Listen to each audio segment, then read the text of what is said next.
안녕하세요. 시와 그림을 사랑하는 박쌤입니다.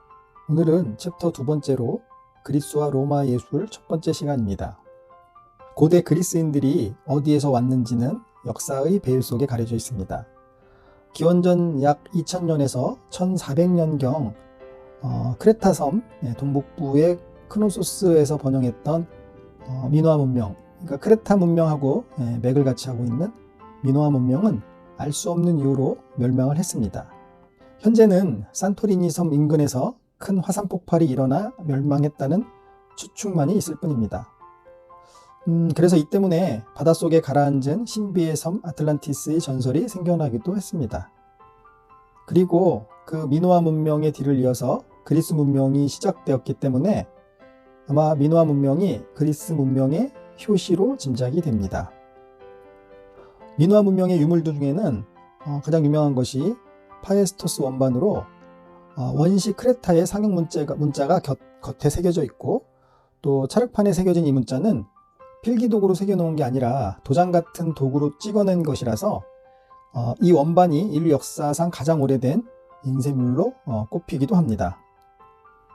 또한 기원전 1500년경에 제작된 것으로 추정되는 크노소스 궁전의 고위층 여성을 그린 프레스코화는 당시의 발전된 문화를 참 짐작할 수가 있습니다.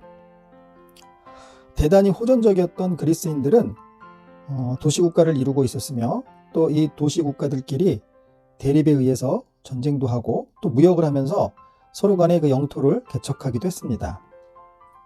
그리스의 세력권은 현재 이스탄불에서 우리가 그 헤라클레스의 기둥이라고 불리는 지브롤터까지 퍼져 있었습니다. 남유럽 그 항구 도시인 마르세유하고 말라가, 스페인이죠. 말라가 등이 그리스 상인들이 세운 요새에서 기원한 도시들로 전해지고 있습니다. 기원전 600년경에는 그리스인들이 배를 타고 이탈리아 반도 남쪽의 새로운 그 플리스를 건설했는데요. 이곳이 오늘날의 그 이탈리아 나폴리입니다. 유명한 호메로스의 서사시 오디세이아에서 오디세우스가 그 배를 침몰시키는 사이렌을 만나는 좁은 해협이 이탈리아 반도 시칠리아 섬 사이의 해협입니다. 아주 작은 해협이죠, 그죠? 또 그리스 신화에서 이아손이 메데아와 같이 그 황금 양털을 찾아낸 콜키스 왕국이 그 흑해 남부 연안인, 즉 오늘날의 그 터키 국경 부근이라고 합니다. 그리스인들의 뒤를 이어서 지중해를 지배한 로마는 역사상 최초로 세계 제국을 건설했던 강력한 군대를 보유하고 있었고요. 이러한 거대한 식민지 덕에 그리스와 로마는 자신들의 문화를 쉽게 퍼뜨릴 수가 있었습니다. 그리고 우리가 종전에 봤던 그 이집트와는 달리 제국이 멸망한 후에도 그 문명의 흐름은 끊이지 않고 계속해서 이어졌습니다. 오늘 우리가 고대 그리스와 로마의 예술을 이야기할 때 이 두 문명의 호전성을 이해하는 것이 대단히 중요합니다. 그 이유는 최초의 본격적인 문학으로 알려져 있는 호메로스의 두 서사시, 아까 좀 전에 말씀드렸지만 일리아드하고 오디세이아가 단순한 전쟁과 전쟁을 수행하는 사람들의 이야기를 넘어서요, 그 영웅들의 이야기를 담고 있기 때문입니다. 끊임없이 전쟁을 벌이며 유랑하는 호전적인 민족에게는 모든 것이 쟁탈의 대상이었으며, 또 쟁탈에서 이기는 사람은 일반인들보다 우월한 지략과 체력을 가진 고귀한 인간들, 즉 영웅이었던 것입니다. 잠시 여담으로 좀 말씀드리자면, 우리가 매일 아침 마시는 그 스타벅스 커피, 스타벅스 회사 로고에 있는 여자가 이 호메로스의 서사시 오디세이아에 등장하는 사이렌입니다. 스타벅스 창업자가 로고를 만들 때 사이렌이 뱃사람을 홀려서 이렇게 많이 죽였잖아요. 그렇게 이 뱃사람들을 홀리듯이 사람들을 홀려서 커피를 마시게 하겠다는 의미로 로고에 사이렌을 넣었다고 하네요. 스타벅스라고 하는 상호는 그 우리가 알고 있는 허먼 멜빌의 소설 모비딕 속에 나오는 1등 항해사 스타벅의 이름을 따와서 지었다고 합니다. 소설 속의 스타벅은 커피를 아주 즐겨 마시는 그런 항해사였다고 합니다. 기원전 6세기 초에 그리스 철학자 헤라클레이토스는 불을 에너지의 근원으로 보았고, 불은 늘 변화하며 주위 사물들을 파괴하는 힘을 가졌다고 했습니다. 그 힘은 두 요소의 대립된 긴장이며 투쟁은 모든 변화의 아버지라고 했습니다. 그래서 헤라클레이토스의 결론은 싸움은 정이다. 그리고 여기서 더 이상 선악은 중요한 문제가 아니라고 했습니다. 그래서 헤라클레이토스의 결론은 이기는 것이 곧 정의가 되었고, 이런 철학은 그리스인들의 호전성을 합리화했습니다. 그리스 신화의 신들이 자주 정의롭지 못한 행동을 하는 이유는 바로 여기에서 기인한 것입니다.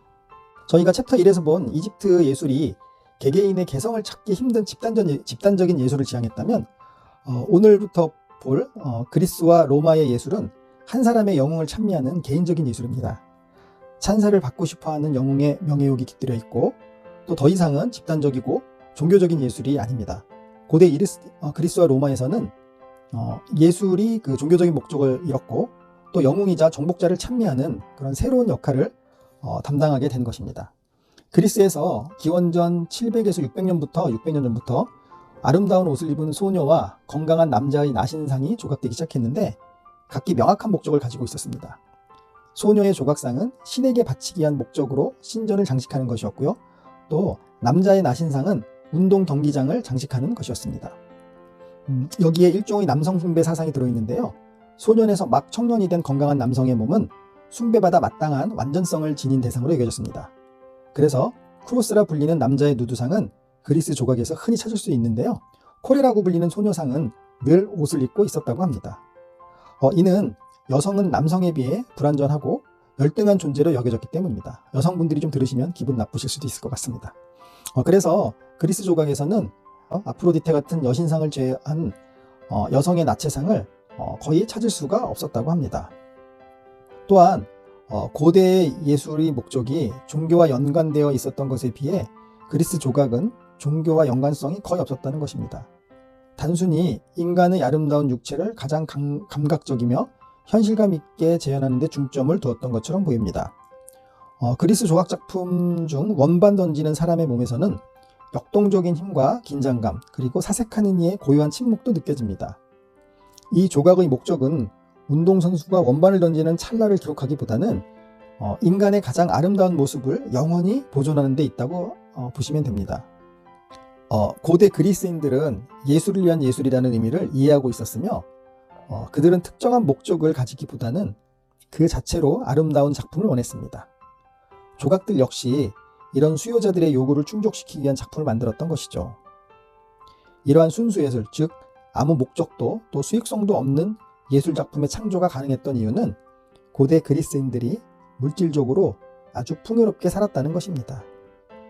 철학자 하우저의 표현대로라면 지배계급이 목적 없는 예술이라는 사치를 감당할 수 있을 만한 여유를 지닐 때 비로소 예술이 주술이나 종교, 과학이나 실용적인 행위에서 독립할 수 있다는 것입니다. 하지만 아쉽게도 그리스 예술에는 여성에 대한 찬미, 섬세함과 우아함, 연애 감정이 주는 자극 등은 찾아볼 수가 없었습니다.